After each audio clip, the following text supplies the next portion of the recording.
Before we started the development of our single-pair Ethernet family, we used our long-term experience in the fields of industrial Ethernet connection technology. Basically, we figured out 4 major criteria for a single-pair Ethernet connector family. It has to be miniaturized, it has to be future-proof, it needs to be industrial reliable, and of course, simple to be used.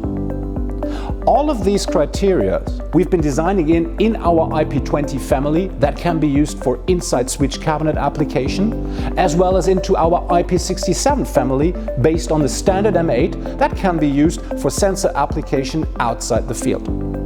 And with our field attachable connector, we will give the possibility of harnessing the 2 wires directly in the field without using any additional tools in a very simple way.